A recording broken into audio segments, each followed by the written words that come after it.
안녕하세요. 사연에 빠지다의 DJ 민영입니다. 오늘도 시작하기 전에 구독과 좋아요 버튼 눌러주시고요. 그럼 오늘의 사연도 바로 시작해 볼게요. 안녕하세요.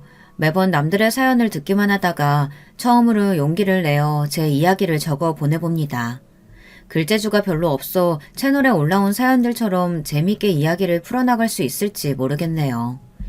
일평생 남들 이야기는 많이 들으며 살아왔어도 제 얘기를 남들에게 해본 적이 없거든요. 저는 몹시 가난한 집안에서 자랐습니다. 그냥 가난하다 말할 만한 수준이 아니고 정말 찢어지게 가난했어요.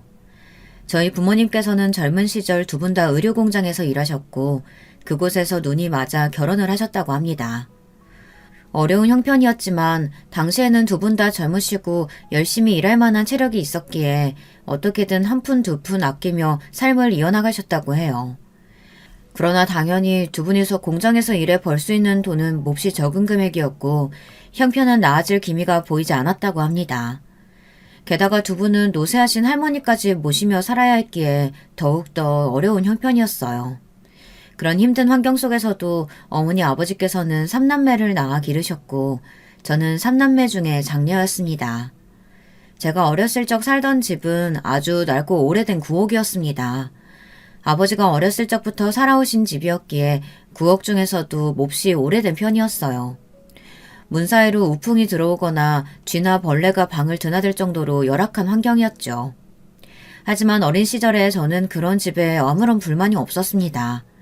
제가 살던 집이 다른 사람들의 사는 집과는 다르다는 사실을 그때는 몰랐으니까요.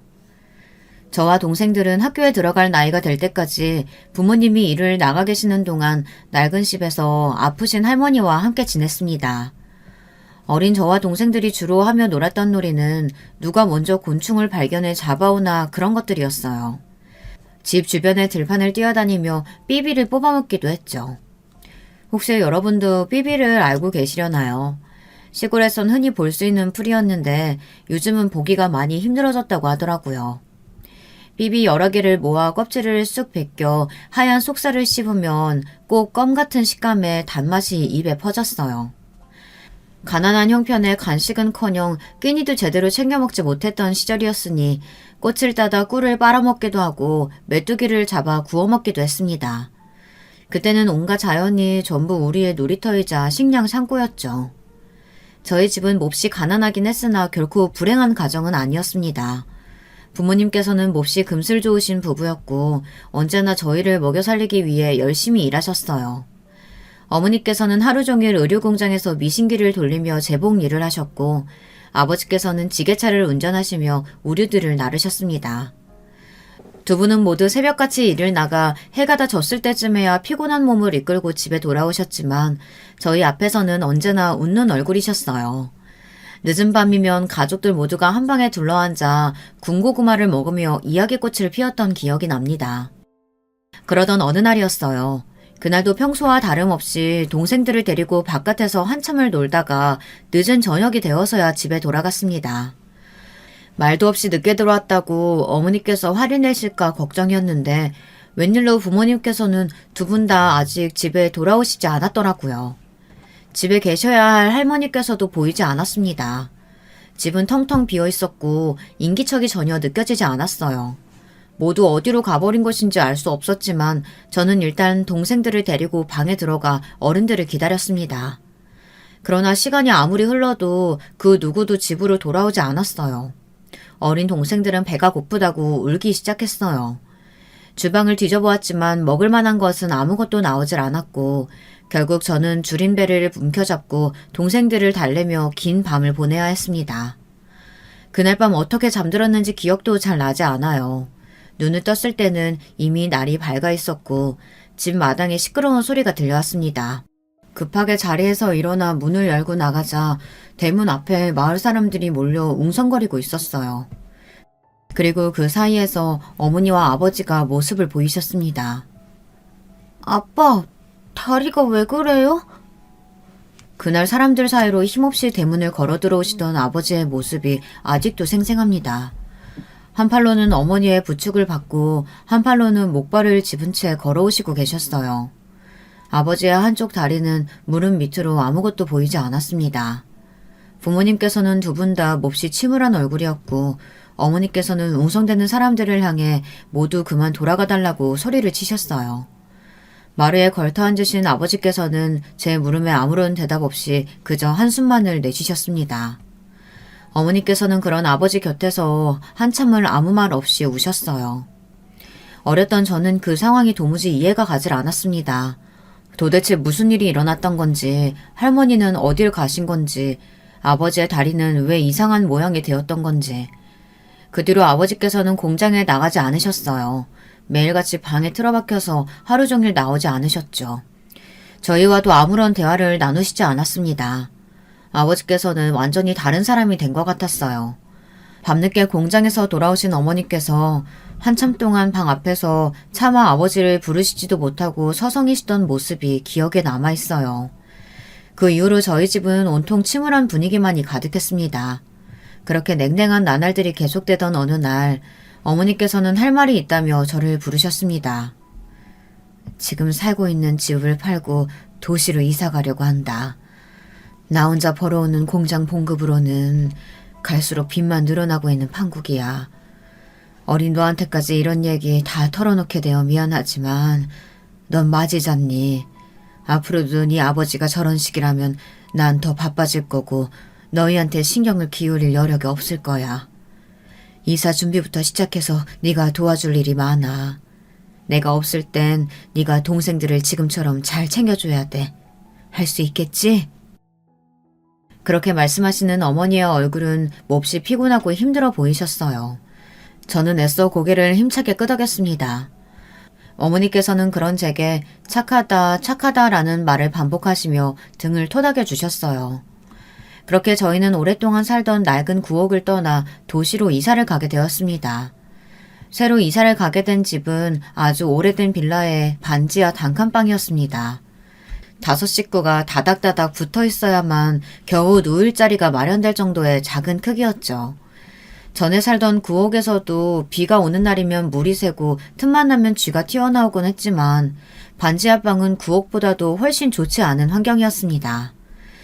유일하게 나 있는 창문 바로 앞에는 하수구가 있어 온종일 악취가 진동했고 창문 틈으로 지나다니는 이들과 눈이 마주치는 일이 허다했죠. 대문 너머 반지하로 통하는 문은 제대로 닫히지 않아 숟가락 같은 거를 꼽아 안에서 고정시켜야 하는 구조였습니다. 집도 문제였지만 무엇보다도 이사 후 제가 제일 힘들었던 것은 달라진 주변의 환경이었습니다. 전에 살던 구옥의 주변에는 들판과 강, 드넓은 자연이 펼쳐져 있어 동생들을 데리고 마음껏 뛰어놀 수 있었지만 이사간 반지하방 주변에는 온통 건물과 매연을 풍기는 차들만이 가득했어요. 전학간 학교에서는 첫날부터 반지하에 사는 아이라는 말을 들었고 친구들과도 제대로 어울릴 수 없었습니다. 그러나 저는 어머니에게 힘든 티를 낼 수가 없었어요. 제 일이 아니더라도 어머니께서는 언제나 힘들고 지쳐 보이셨거든요. 저까지 어머니에게 마음의 짐을 얹어드리고 싶지는 않았습니다. 아버지께서는 도시로 이사 온 뒤에도 여전히 일을 나가시지 않고 언제나 집에서 하루 종일 TV만 보고 누워 계셨어요. 한 가지 달라진 점이 있다고 한다면 생전 술을 입에도 대지 않으시던 분이 매일같이 술을 드시게 되었다는 것입니다. 술이 많이 취하신 날에는 저희가 보는 앞에서 어머니를 때리시기도 했어요. 언성을 높이며 물건을 던지실 때면 동생들을 데리고 집을 나와 아버지께서 잠드시기 전까지 계단에 앉아있곤 했습니다. 어머니께서는 다음날 엉망이 된 얼굴로 새벽부터 일을 나가셨죠. 저는 그런 어머니가 몹시 안쓰러웠지만 어렸던 제가 할 수 있는 일은 아무것도 없었습니다. 하루빨리 아버지가 옛날처럼 다정한 아버지로 돌아와 어머니와 사이가 좋아졌으면 좋겠다는 허황된 바람만을 속으로 기도할 뿐이었죠. 그러던 어느 날이었어요. 그날은 굉장히 드물게도 아버지께서 외출을 하셨다 돌아오셨고 기분이 몹시 좋아 보이셨습니다. 아버지께서 술에 취하시지 않고도 웃는 얼굴로 보는 것은 아주 오랜만이었어요. 아버지께서는 좋은 분을 만나 도움을 받게 되었다며 앞으로 이런 반지하방에서는 더 이상 지내지 않아도 된다고 말씀하셨습니다. 그날 아버지께서 사들고 오신 후라이드 치킨에서는 정말 맛있는 냄새가 났어요. 동생들과 달려들어 허겁지겁 종이 상자를 비워냈던 기억이 납니다. 그때 먹었던 치킨이 태어나 지금껏 먹었던 음식들 중에 가장 맛있었던 것 같아요.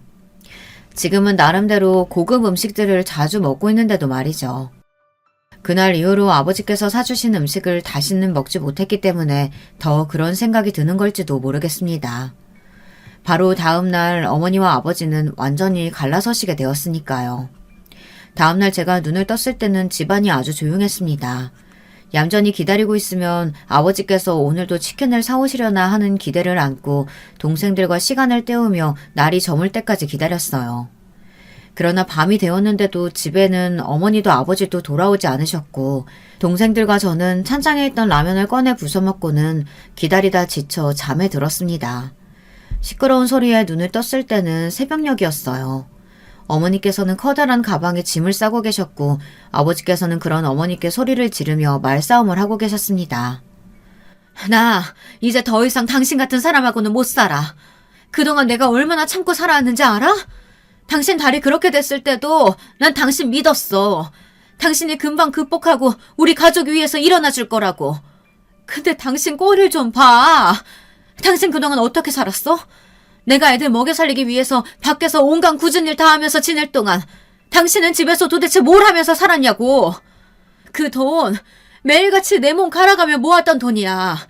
애들 학교라도 제대로 보내주고 싶어서 한 푼 두 푼 어떻게는 꾸역꾸역 모은 돈이라고. 어떻게 그 돈을 그렇게 날려버려? 당신같이 한심한 인간을 도대체 누가 도와주겠어? 생각이라는 걸 조금이라도 해봤으면 당신 절대 그런 짓 못했을 거야. 내가 아니라 당신이 모았던 돈이었으면 그렇게 아무렇게나 남한테 줘버릴 생각은 못했을 거라고. 나 정말 참을 만큼 참았어. 애들 봐서라도 그동안 당신하고 살았던 정을 생각해서라도 버텼는데 도저히 이렇게는 못 살겠어. 당신하고 살면 평생 이렇게 시궁창 같은 인생밖에 못 살 거라고. 알아? 이거 놔! 솔직히 말해서 그 당시에는 어머니께서 하시는 말들이 제대로 이해가 되지 않았어요. 그저 어머니께서 아버지께 몹시 화가 나셨구나. 어머니와 아버지가 헤어지려고 하시는구나. 그 정도로만 상황을 파악할 수 있었죠. 나중에서야 들은 이야기지만 아버지께서는 사기를 당하셨다고 합니다. 그것도 어머니께서 저희를 위해 본인 먹는 것, 입는 것을 줄여가며 한 푼 두 푼 모아두었던 돈이라고 했어요. 사기꾼은 아버지께 좋은 사람인 척 접근해 괜찮은 기회가 있다, 투자를 한번 해봐라 제안했고 아버지께서는 그 사기꾼을 껌뻑 믿고 어머니께서 모아두신 돈을 모두 가져다 바쳤다고 합니다. 당연히 사기꾼은 돈을 받자마자 연락이 끊겼고 그대로 종적을 감춰버렸습니다. 그 사실을 알게 되신 어머니께서는 더 이상 아버지와 함께 살아갈 의지와 삶에 대한 희망을 모두 잃어버리셨고 더 이상은 못 참겠다며 짐을 싸서 집을 나가시려던 것이었죠. 저와 동생들은 엉엉 울며 어머니의 바지가랑이를 붙잡고 가지 말라고 떼를 썼어요. 하지만 어머니께서는 저희를 두고 그렇게 집을 나가버리셨습니다. 그 뒤로 며칠간 저는 학교도 나가지 않고 집에서 동생들을 돌봤어요. 어머니께서 집을 나가신 이후로 아버지께서도 한동안 집에 돌아오지 않으셨습니다. 집에는 저와 어린 동생들 뿐이었고 먹을 것이 없었어요.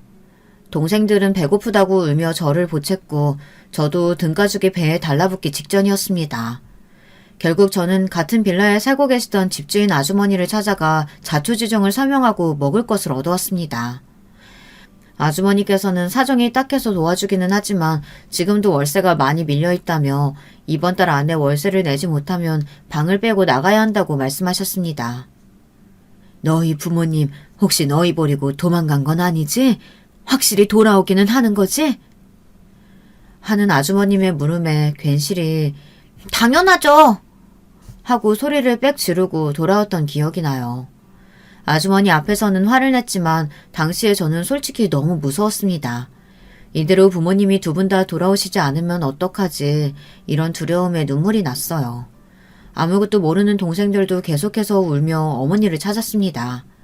그렇게 며칠이 흘렀고 집에 먼저 돌아오신 것은 아버지가 아니라 어머니셨습니다. 너희들 꼴이 그게 뭐야? 아빠는 어디 갔어? 밥은 먹었어? 어머니께서는 며칠 사이 엉망이 된 저희의 꼴을 보시고는 눈물을 터뜨리셨습니다. 어머니께서는 집을 떠나신 후로 영영 돌아오지 않을 생각이었다고 하셨습니다. 그러나 저희가 눈앞에 아른거려 도저히 혼자서는 떠날 수 없으셨다고 합니다. 며칠간을 고민하다 결국 집에 다시 돌아왔지만 아버지께서는 집에 계시지 않았고 저희가 방치되어 있는 모습을 보시고서는 몹시 분노에 차셨어요. 재활용조차 못할 인간이라면서요. 어머니께서는 그렇게 저와 동생들을 데리고 집을 나오셨습니다. 4명이 된 저희 식구는 아이러니하게도 아버지와 함께 지낼 때보다는 훨씬 화목하고 행복했어요.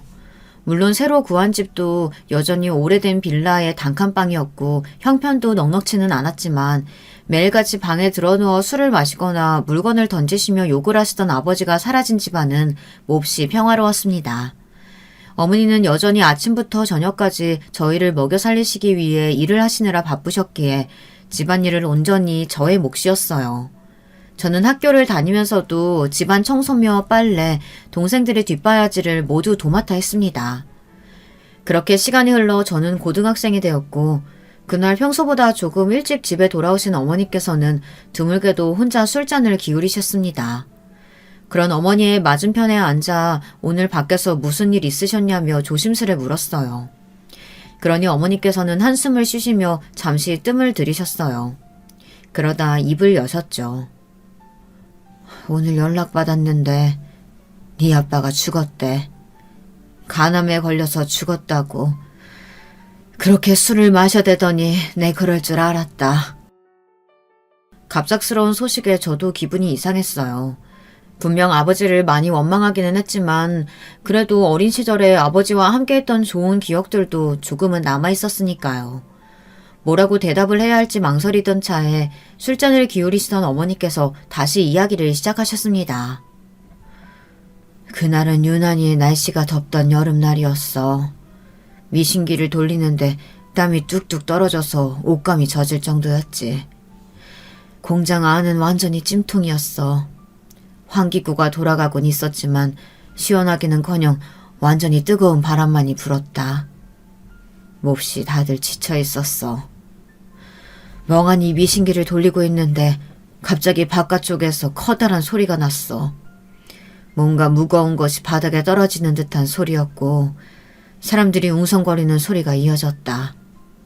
바깥에서 무슨 사고가 났나 싶었지만 그건 나와 별 상관없는 일이었어. 당시에 나한테는 할당량을 빠르게 채우고 너와 네 동생들이 기다리고 있는 집으로 돌아가는 일이 더 중요했으니까. 그러나 곧 어떤 일꾼이 내게 다가와서 네 아빠 이름을 말하며 그 사람 부인이 맞냐고 물어오더라. 그렇다 대답하니까 빨리 나와보라고 내게 손짓을 했어. 어안이 벙벙해서 그 사람을 따라갔지. 그렇게 나간 바깥에서는 바닥에 쓰러져 있던 사람을 여러 일꾼들이 둘러싸고 있었고 바닥에 누워있던 사람은 다름 아닌 네 아빠였다. 네 아빠의 한쪽 다리가 완전히 짓뭉개져 있었어.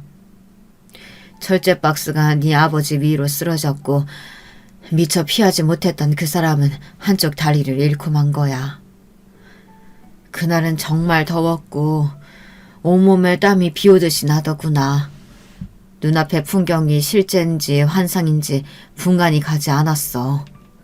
머리가 핑 돌고 그대로 바닥에 쓰러지고 말았지. 눈을 떴을 때는 병원이었어. 이미 네 아버지는 수술을 마친 뒤고 다리가 있어야 할 곳은 텅 비어있더구나. 소식을 듣고 병원에 달려오신 어머님께서는 충격에 쓰러지셨고 그렇게 쓰러지신 후 다시는 일어나지 못하셨어. 그렇게 허무하게 돌아가셔 버린 거지. 한쪽 다리를 잃은 네 아빠를 부축한 채 집에 돌아오는데 너무나 앞길이 막막하더구나. 너희에게 이 상황을 어떻게 설명해야 할지도 모르겠고 어머니의 죽음을 슬퍼할 겨를도 없었고 너도 알다시피 그날 이후로 네 아빠는 완전히 다른 사람처럼 변했다. 무슨 일이 있어도 언제나 밝고 긍정적이었던 사람이었는데 어떤 고난과 어려움이 있어도 함께 헤쳐나가자 얘기하던 사람이었는데 완전히 다른 사람이 됐어. 다른 사람들이 자기를 다리병신이라고 손가락질한다고 생각했고 나에게도 매번 공격적인 말투였다. 당신도 속으로 날 비웃고 원망하고 있는 거 다 안다고. 난 항상 아니라고. 당신 믿고 있다. 우리는 이겨낼 수 있다. 그렇게 그 사람을 응원해 주었지만 아무 소용없는 일이었어. 네 아버지는 점점 사람들 앞에 나서는 걸 두려워하고 있었고 피해의식에 사로잡혀 있었다. 생전 술이라면 입에도 대지 않던 사람이 매일같이 술을 마시며 폭력을 쓰기 시작했어. 처음 몇 번은 참았지만 너희들 앞에서도 손을 휘두르니 너무나 괴롭더구나. 몇 번이고 진지하게 이야기를 꺼내봤지만 네 아버지는 더 이상 예전의 그 사람이 아니었다. 매일매일 지옥이었다. 그렇지만 난 너희를 보며 버텨냈어. 비록 나는 시궁창 같은 인생을 살고 있어도 너희들에게만은 이런 인생이 아닌 다른 인생을 살게 해주고 싶었다. 그래서 허리띠 죽어라 졸라매며 돈을 모았어. 한 푼, 두 푼 식당 일하며 청소 일하며 닥치는 대로 모든 일을 하며 모았지. 그렇게 몇 년간 죽을 힘을 다해 모은 돈이었어. 그런데 네 아버지가 한순간에 그걸 날려먹은 거야.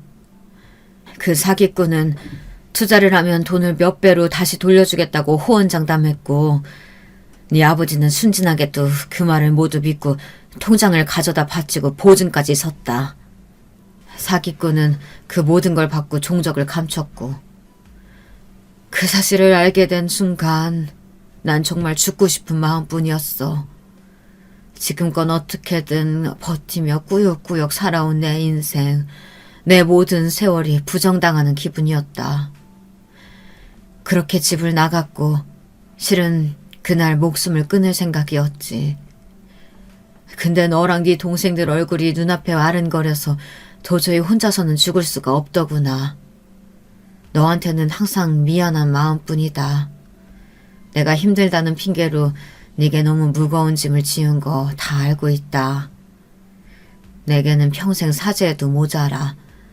네가 도대체 무슨 죄가 있겠어. 나 같은 못난 부모 둔 것이 죄라면 죄겠지. 도무지 너를 볼 낯이 없구나. 그렇게 어머니는 제 앞에서 한참을 오열하셨습니다. 저도 그런 어머니의 말씀에 눈물이 왈칵 쏟아졌어요. 어머니께서는 제게 아무런 죄가 없다고 하셨지만 그러는 어머니께서는 무슨 죄가 있으셨겠어요. 그저 사랑하는 남편을 믿고 결혼을 하고 아이를 낳고 있는 힘껏 최선을 다해 열심히 살아오셨을 뿐인데 저는 어머니가 전혀 원망스럽지 않았습니다. 오히려 너무 안쓰럽고 죄송스러운 마음뿐이었어요.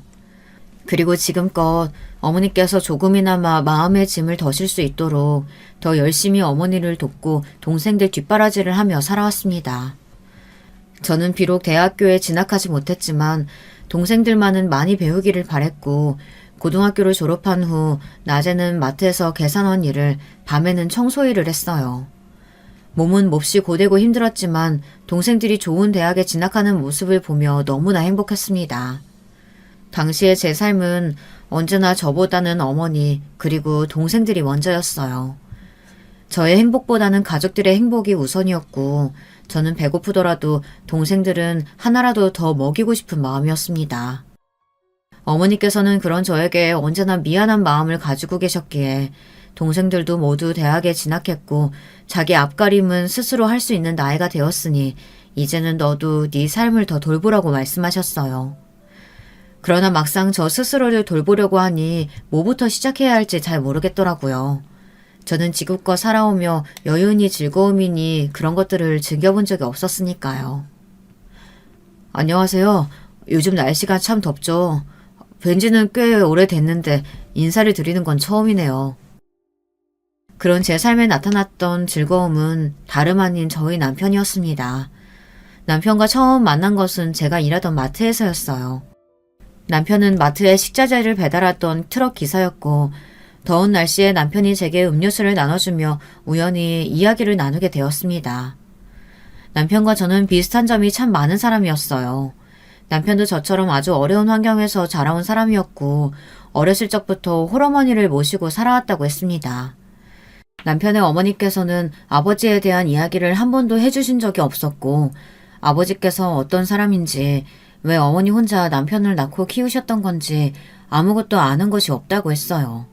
남편 또한 저처럼 반지하방에서 자라면서 아픈 어머니를 부양하느라 공부는 꿈도 꿀 수 없었다고 합니다. 고등학교를 졸업하자마자 면허를 따서 운전기사 일을 시작했다고 했습니다. 어머니께서는 얼마 전 오래전부터 앓고 계시던 암으로 돌아가셨다고 해요. 그것마저도 저희 아버지와 똑같았습니다. 저는 공통점이 많은 남편과 점점 가까워지기 시작했고 결국 저희는 연인으로 발전하게 되었습니다. 남편은 저의 어려운 집안 사정과 제가 자라온 환경을 누구보다도 잘 이해해주는 사람이었어요. 저는 이 사람과 함께라면 남은 인생을 행복하게 살 수 있을 거라는 확신이 들었어요. 그렇게 저와 남편은 결혼을 하게 되었고 제 결혼 소식을 들은 가족들은 모두 기뻐했습니다. 물론 결혼을 했다고 해서 갑자기 형편이 좋아졌다거나 모든 일들이 술술 잘 풀리게 된 것은 아니었어요. 저와 남편은 여전히 단칸방에 살고 있었고 그리 부유하지도 않았지만 그래도 남편과 함께 보내는 일상은 너무나 행복했습니다.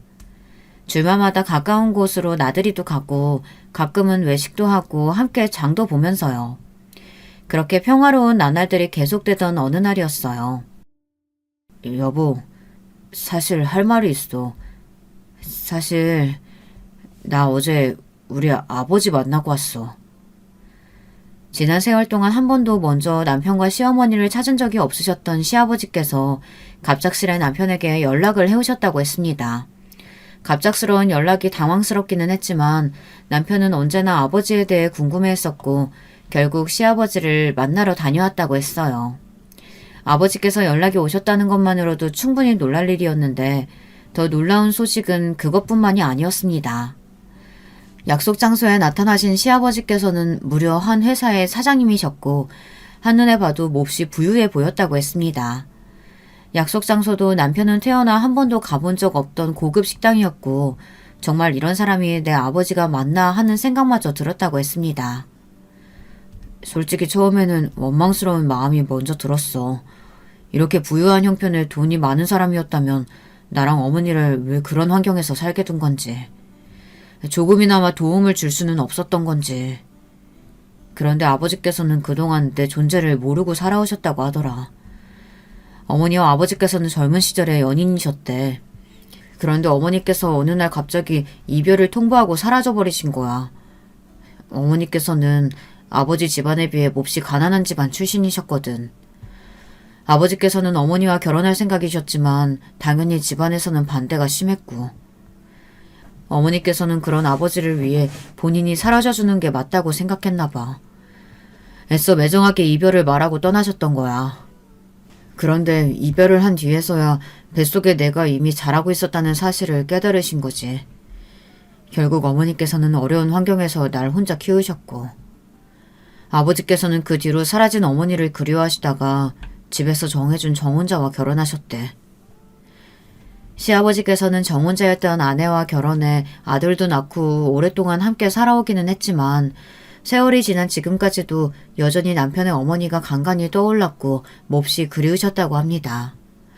그렇게 시아버지께서는 계속해서 어머니의 소식을 쫓아오다가 어머니께 아들이 있었다는 사실을 알아내시게 되었고 수소문을 해 남편을 찾아왔던 것이었습니다.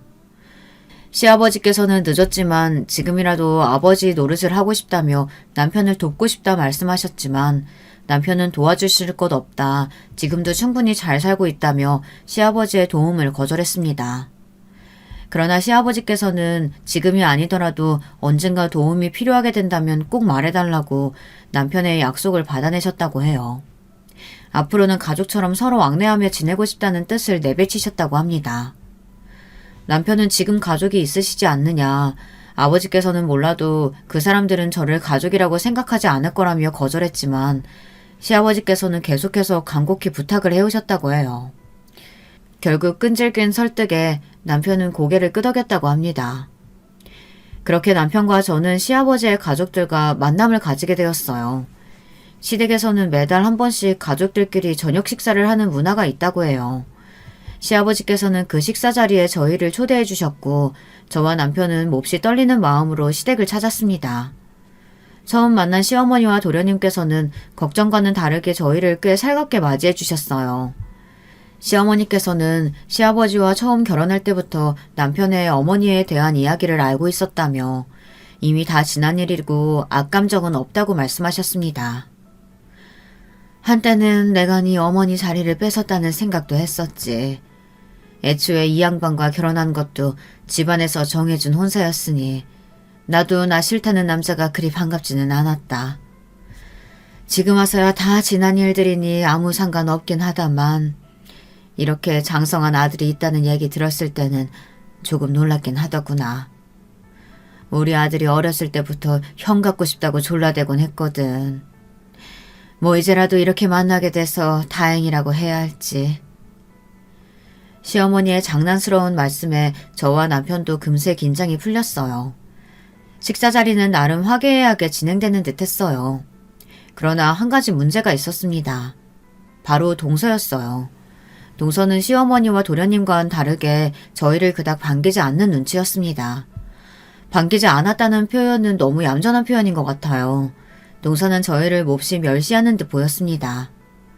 동서는 저와 남편과는 다르게 부잣집에서 교육을 잘 받고 자란 여자라고 했거든요. 그러나 제가 느끼기에는 동서는 교육을 잘 받은 것 치고는 그리 품위 있는 사람은 아니었습니다. 동서는 입만 열면 언제나 본인 자랑을 쏟아냈어요. 미국에 있는 본인의 친정집이 100억대 부자라는 등 자기는 이런 별거 아닌 집안에 시집 올 사람이 아니었다는 등 이런 인간들하고 같이 밥을 먹어야 한다니 도대체 어디까지 집안 격을 떨어뜨리려고 하시는 거냐 비아냥대기 일쑤였고요. 그럴 때마다 매번 시아버지께서는 호통을 치셨지만 동서의 입은 멈출 줄을 몰랐습니다. 다른 시댁 식구들을 생각해서 웬만하면 참아보려고 했지만 한 달에 한 번 갖는 만남조차도 동서 때문에 몹시 고역이었어요. 결국 저희는 더 이상 저녁 식사에 참여할 수 없을 것 같다는 뜻을 시아버지께 전했습니다. 시아버지께서는 몹시 아쉬우신 눈치였어요. 하지만 자리가 불편하다는 남편의 말에 더 이상의 강요를 하시지는 않았습니다. 그렇게 시댁과의 저녁 식사는 중단되었지만 시아버지와는 여전히 교류를 하며 일상을 보내던 중이었습니다. 얼마 후에 우리 가족 행사가 있다. 이런 자리 부담스러워하는 거 알고 있지만 이번에는 꼭 참여를 해줬으면 좋겠구나. 행사에 친인척들과 지인들이 많이 올 거야. 그 사람들한테 너와 며느리를 소개시켜주고 싶구나. 시아버지께서는 얼마 후에 가족 행사가 있다며 저와 남편이 그 행사에 참여하기를 원하셨어요. 그 행사는 다름 아닌 동서 아들의 돌잔치였습니다. 다른 것도 아니고 동서와 관련된 행사라니 솔직히 말해서 썩 내키지는 않았어요. 저녁 식사를 중단한 이후 시아버지께서 몹시 섭섭하신 눈치였기에 이번마저 시아버지의 청을 거절할 수 없어 결국 행사에 참여하겠다 답을 드렸습니다. 동서의 돌잔치는 장소부터 몹시 고급스러운 호텔이었고 생전 그런 호텔을 찾아가 본 적이 없었으니 옷차림부터 격식까지 여러 면에서 걱정이 많았습니다.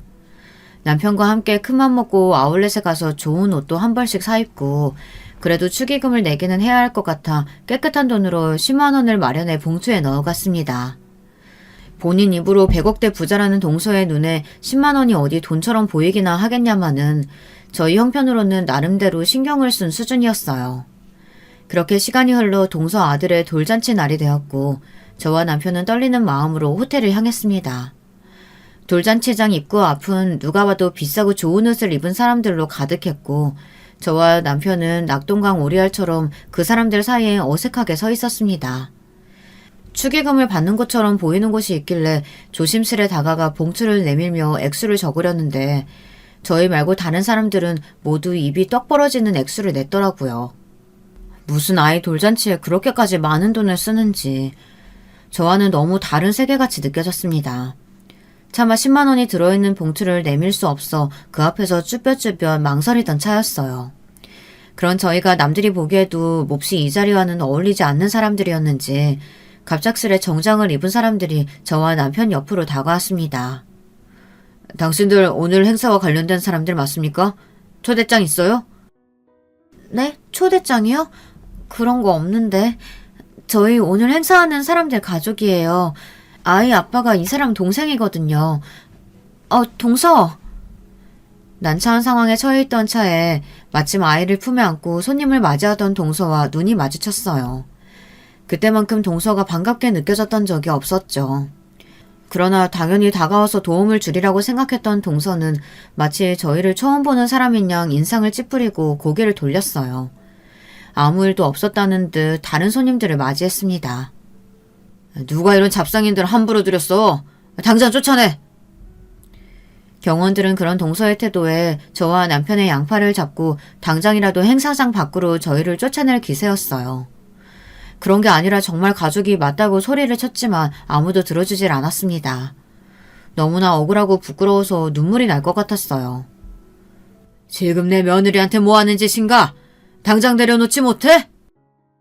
갑작스러운 시아버지의 호통에 저희를 끌고 가려던 경호원들은 모두 놀라 손을 내려놓았습니다. 큰 소리에 행사장 안에 있던 모두가 저희를 주목하고 있었어요. 시아버지께서는 몹시 무서운 표정으로 성큼성큼 저희 앞으로 다가오시더니 아이를 안고 있던 동서의 뺨을 거세게 올려치셨습니다. 짝 하는 큰 소리가 호텔 로비에 울렸고 돌잔치에 찾아온 손님들은 모두가 깜짝 놀라 입을 틀어막았습니다.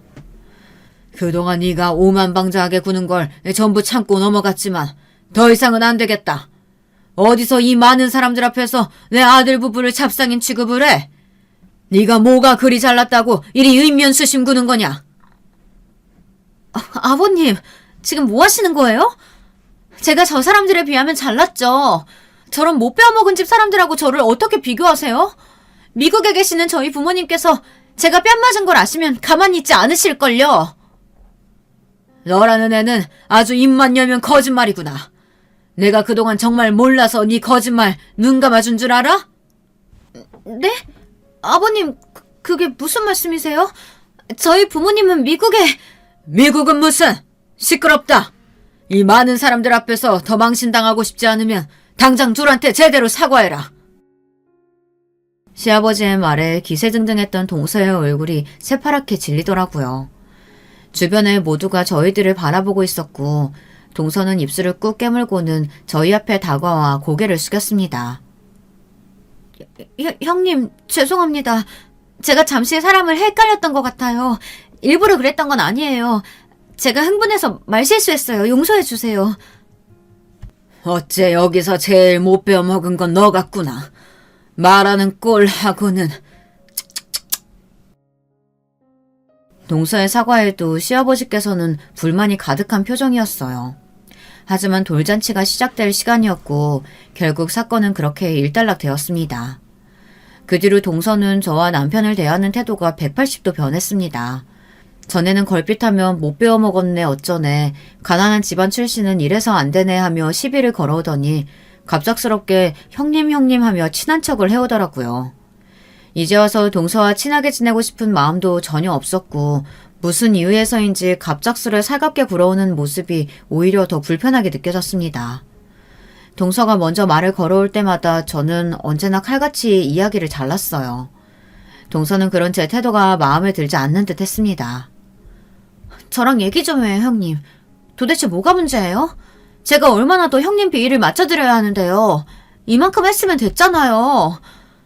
이래서 못 사는 사람들은 안 된다니까. 정도가 없어, 정도가. 고집이 왜 그렇게 세요? 없이 살았으면 자존심이라도 접을 줄 알아야죠. 아버님이 좀 예뻐하시니까 눈에 뵈는 게 없으세요? 그쪽 남편만 아들이에요? 저희 남편도 똑같은 아버님 아들이에요. 그것도 정실 부인 아들이요. 당신네들 같은 종자랑은 비교가 안 된다고요. 동서, 갑자기 무슨 말인지 모르겠네.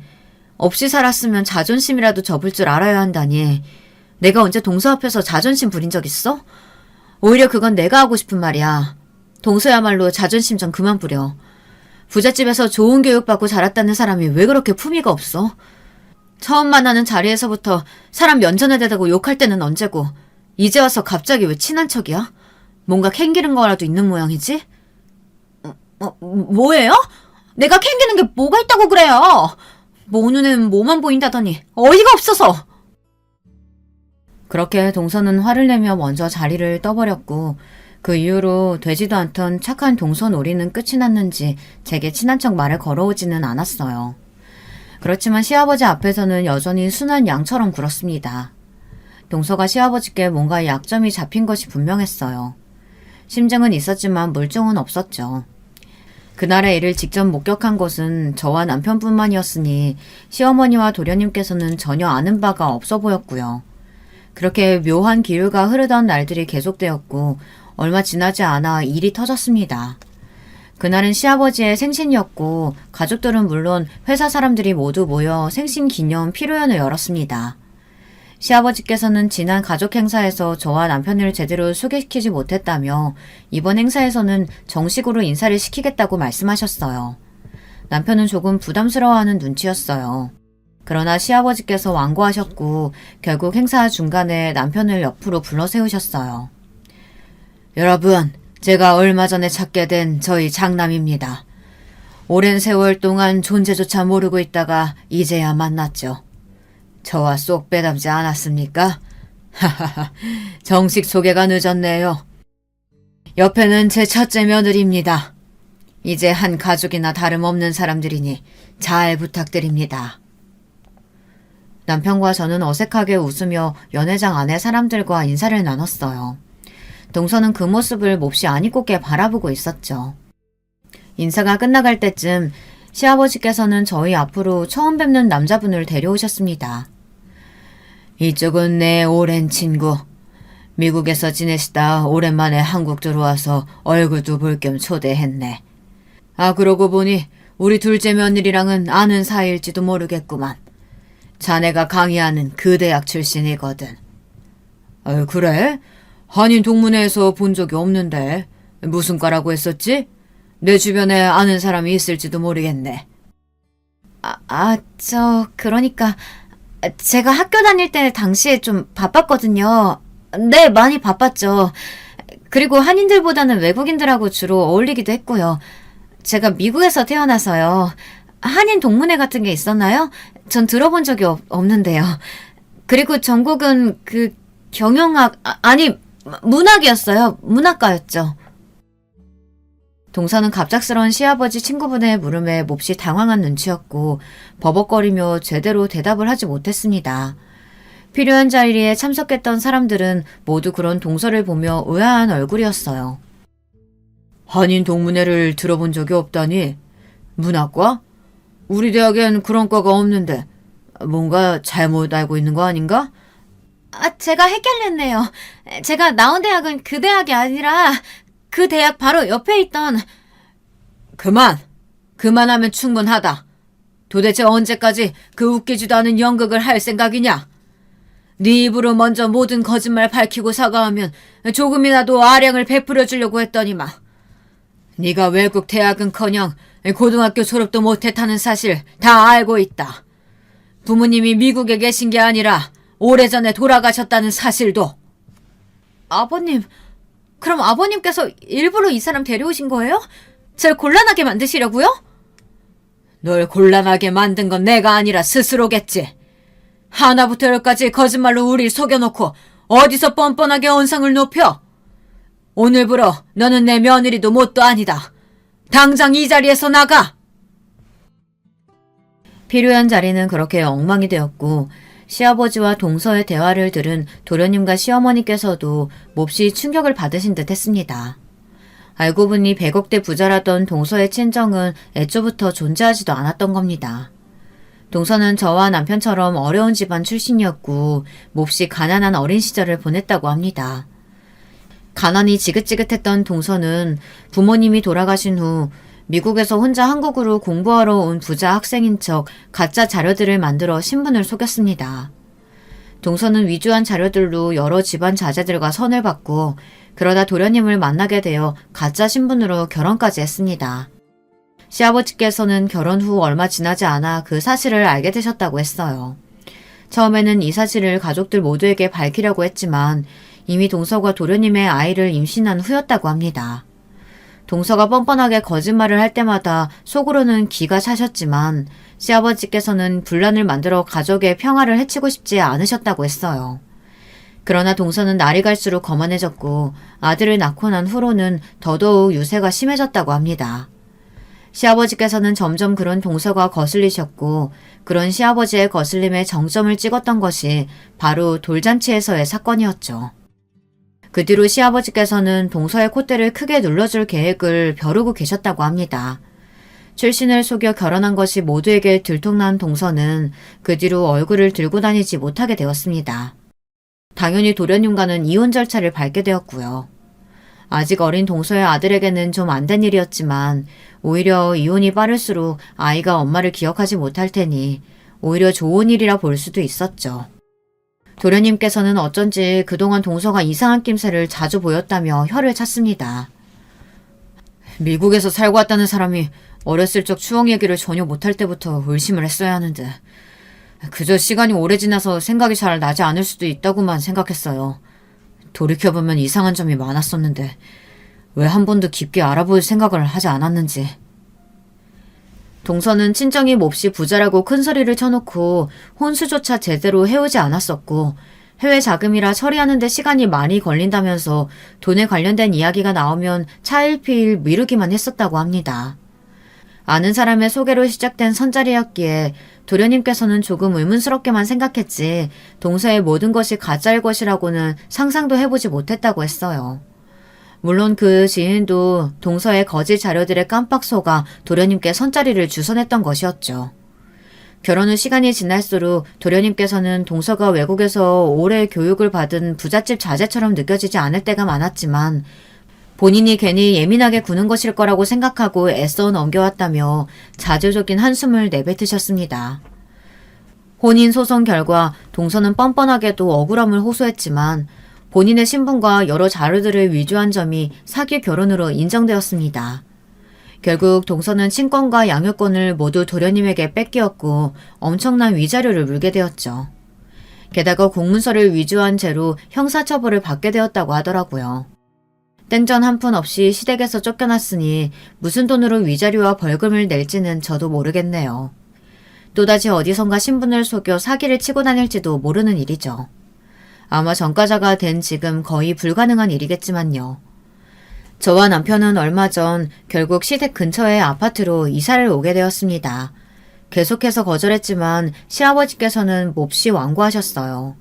이건 저희를 위해서 선물로 주시는 것이 아니라 본인을 위해서 하시는 일이라면서 조금이라도 시댁에서 가까운 곳에서 지내야 얼굴을 더 자주 볼 수 있지 않겠냐며 군마을 말고 들어가 살라는 말씀에 결국 백기를 들게 되었죠. 시아버지께서는 저와 남편의 아파트뿐만 아니라 저희 어머니께서 지내실 집도 마련해 주셨습니다. 한사코 거절했지만 저희 어머니께서 혼자 지내고 계신다는 사실을 알게 되신 후로 신경이 많이 쓰이셨던 모양이더라고요. 돌아가신 남편의 어머니가 생각나 마음이 무거우시다면서요. 동생들 이야기를 듣고 동생들에게까지 도움을 주신다는 걸 한사코 말리느라 혼났네요. 요즘도 여전히 시댁 식구들은 온 가족이 모여 함께 한 달에 한 번씩 저녁 식사를 합니다. 식사 시간마다 매번 재수없게 굴던 동서가 사라졌으니 저녁 식사가 즐겁지 않을 이유가 없었죠. 시아버지 덕에 생전 먹어보지 못했던 고급스러운 음식을 먹느라 요즘 입이 아주 호강하고 있습니다. 제가 살아온 이야기를 이렇게 길게 누군가에게 털어놓는 것은 남편을 제외하고는 처음이네요. 여러분들께서 재밌게 들어주셨을진 모르겠어요. 제가 글재주가 별로 없어서요. 어렸을 적에는 참 세상이 어렵고 힘들고 나에게만 가혹하다고 생각했었는데 요즘은 너무나 행복한 나날들이 이어지고 있습니다. 동생들도 모두 제 갈 길을 찾아 잘 살고 있고 어머니께서도 몹시 정정하시고요. 이 모든 게 전부 저희 남편을 만난 덕에 일어난 일인 것 같아요. 사람에게는 무엇보다도 함께 곁을 지켜주는 사람이 가장 중요하다는 것을 느끼는 요즘입니다.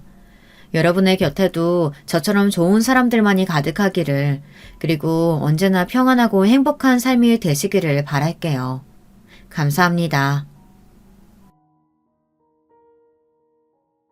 여러분, 두 번째 사연 시작하기 전에 좋아요, 구독 꼭 눌러주실 거죠?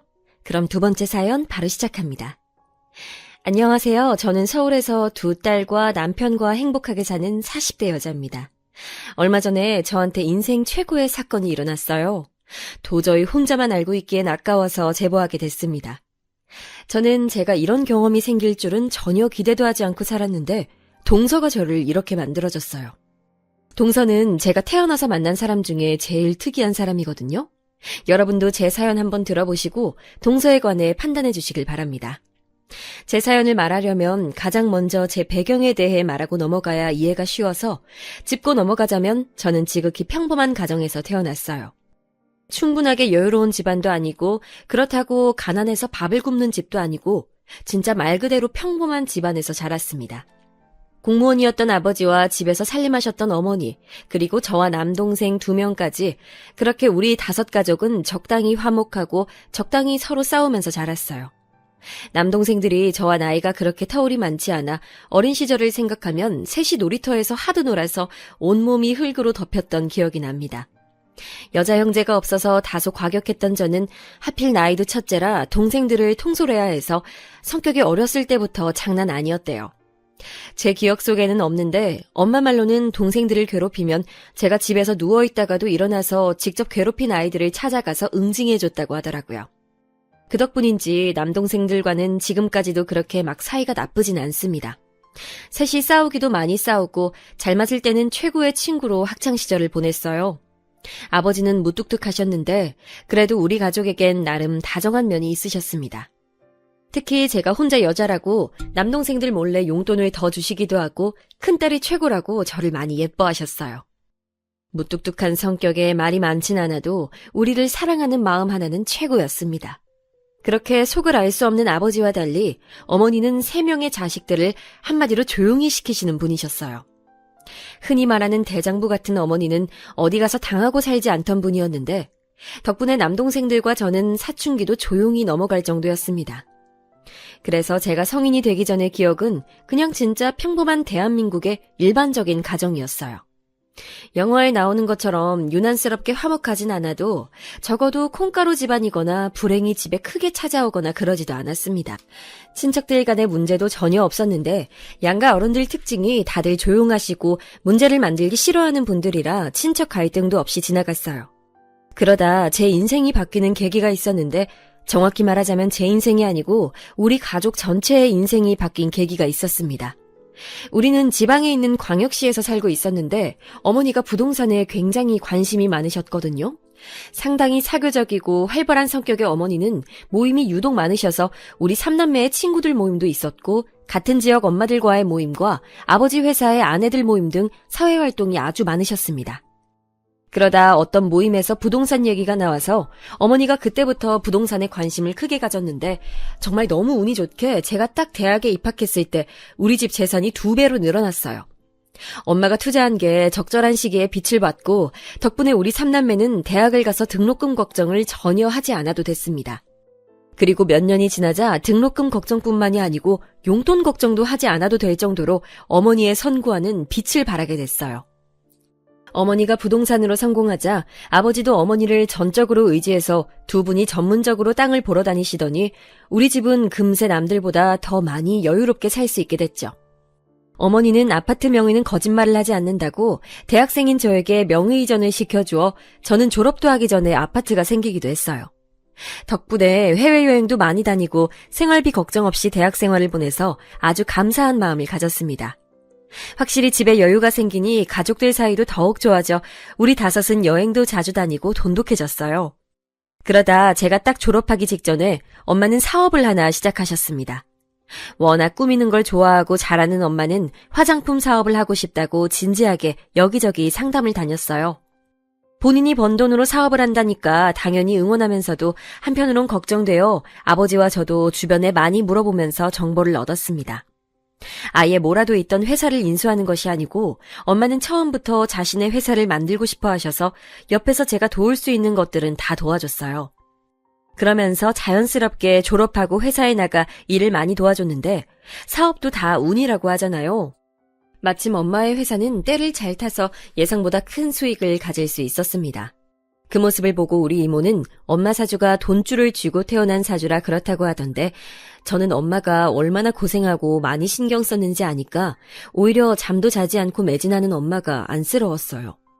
그래서 더욱 도울 수 있는 것들은 도왔는데 예를 들어 공장에 가거나 거래처에 갈 때 엄마가 운전에 미숙하셔서 대신 운전도 하고 엄마 비서처럼 식사도 챙기고 했습니다. 회사가 커지면서 직원들 채용도 했는데 면접에도 들어가고 제가 마침 대학 전공이 회계여서 전공을 살려 엄마를 많이 도와줬어요. 엄마는 그런 제가 고맙고 기특하다고 저를 회사 임원이라고 말하고 다니셨죠. 그러다 아버지도 퇴직하시고 엄마 회사에 소일거리를 하러 나오셔서 거의 온 가족이 엄마의 회사를 위해 일했다고 해도 과언이 아니랍니다. 동생들도 힘을 써야 하는 일이 생기면 나와서 도왔고 아무래도 처음부터 끝까지 다 알아서 해야 하는 게 사업이라 이렇게 5명이 매진해도 가끔은 벅차기도 했어요.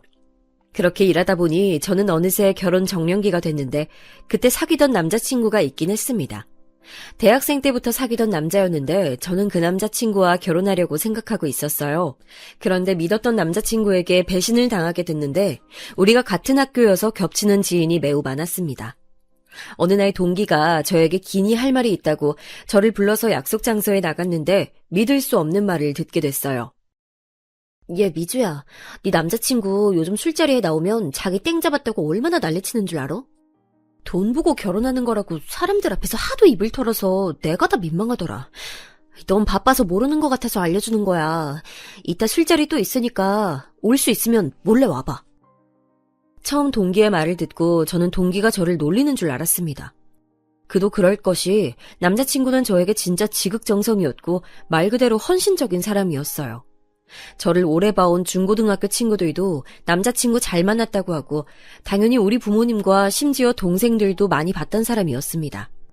우리 막내 동생이 전공이 체육인데 마침 남자친구도 취미가 체육이라 같이 저를 빼고 둘이 만나서 체육관에 갈 정도로 친했어요. 가족들도 신뢰했고 남동생들도 제 남자친구가 언제 진짜 가족이 되는 거냐고 물을 정도였는데 저 말을 듣고 신뢰할 수가 없어서 직접 술자리에 나갔는데 동기의 말은 사실이었습니다. 미주? 당연히 좋지. 근데 더 좋은 건 걔네 집안 돈이지.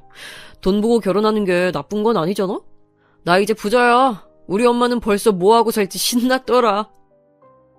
술에 취해 얼굴은 벌게진 채로 우리 집 재산이 최고라고 떠드는 남자친구를 보고 참을 수가 없었어요. 당장 들어가서 육두문자를 내뱉으며 헤어지자고 하고 집으로 돌아오는데 너무 괘씸하고 원망스럽더라고요. 상황이 믿기지 않아 눈물도 나오지 않았는데 다음날 엄마가 둘이 여행 안 가냐고 묻는 말에 무너져서 얼마나 울었는지 모릅니다. 그 남자친구는 우리 집에 찾아오고 동생들을 찾아가고 엄마 회사에도 나와서 자기가 다 잘못했다고 무릎 꿇고 빌며 사정했는데 눈도 깜빡하지 않았어요. 이미 정이 떼질 대로 떼진 저는 그때는 제 인생의 결혼은 당연하고 남자도 없다고 생각했습니다. 아무도 믿을 수 없었고 그냥 결혼하고 싶지 않았어요. 그런 제게 엄마는 머리도 식힐 겸 여행을 혼자 다녀오라고 하셨는데 저도 마침 회사 일에 몰두하느라 모든 게 지쳐서 엄마 말대로 유럽으로 여행을 가게 됐습니다. 혼자 떠난 여행이라 설렘과 두려움을 안고 나섰는데 운명처럼 거기서 지금의 남편을 만나게 됐죠. 절대 결혼은 없다고 연애도 하지 않을 거라고 술에 취해 가족들 앞에서 내뱉었던 게 얼마 되지도 않았는데 지금 생각해도 웃기네요. 여행하다 우연히 만났던 남자친구는 저보다 2살 어렸는데 대학을 졸업하고 본격적으로 취업하기 전에 여행을 왔다고 했습니다. 첫 만남이라 그랬던 건지 평생 엮일 거라 당연히 생각하지 않고 저에게 일어났던 어이없는 결혼 파투를 얘기하니 자기 일처럼 진지하게 들어주는 모습에 안정감을 느꼈어요.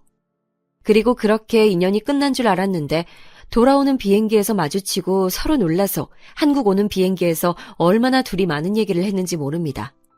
한국에 도착하고 서로 연락처를 교환하고 몇 번 더 만났는데 그렇게 진지하게 연인 관계로 발전하게 됐어요. 사실 연애를 시작할 때까지만 해도 당한 게 있어서 결혼 생각은 하지 않았는데 2년째 사귀다 보니 진지하게 결혼 생각이 들었습니다. 처음 만났을 때부터 한결같고 다정하고 무엇보다 우리 집 재산에 전혀 관심이 많지 않은 모습을 보니 이 사람이라고 느끼게 됐어요. 엄마에게 고민을 털어놓으니 엄마는 한번 일단 데리고 오라고 하셔서 데려왔더니 저보다 엄마가 더 제 결혼에 진심이 되었습니다. 아니, 생긴 것도 그렇고 생각이 깊은 것도 그렇고 딱 내가 원하던 사이야. 엄마는 대놓고 제 남자친구를 마음에 들어 하셨고 아버지도 남동생들도 다 환영하는 분위기였어요. 그렇게 저는 예비 시댁에 방문하게 됐는데 사실 처음 갔을 때 깜짝 놀랐습니다. 왜냐하면 평소에 남자친구가 말하지 않아 몰랐는데 시댁은 가정 형편이 그렇게 좋은 편은 아니었어요. 찢어지게 가난하지는 않아도 여유롭게 살고 있진 않았는데 그래도 제가 인사 온다고 하니까 시어머니가 상다리 부러지도록 음식을 많이 준비해 주셨습니다. 남자친구는 아버지가 일찍 돌아가셔서 홀어머니라고 했는데 이 얘기를 주변에 하니까 홀시모는 안 된다고 제가 고생할 거라며 결혼을 말리는 지인들이 대다수였어요.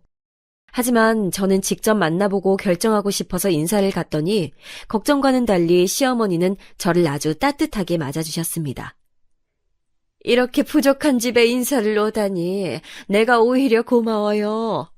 아니에요, 어머님. 너무 맛있어요. 맛있다니 다행이에요. 많이 들어요? 시어머니는 아들 여자친구인 저에게 어찌나 예의 바르고 다정하게 대해주시던지 남자친구가 누구를 보고 배웠나 했더니 바로 시어머니의 인성 자체가 너무 훌륭하셨어요. 물론 그게 꾸며진 모습일 수도 있지만 시어머니의 표정과 눈빛을 보면 여러분도 저처럼 안심하고 이런 집안과 결혼하고 싶다고 하실 거랍니다.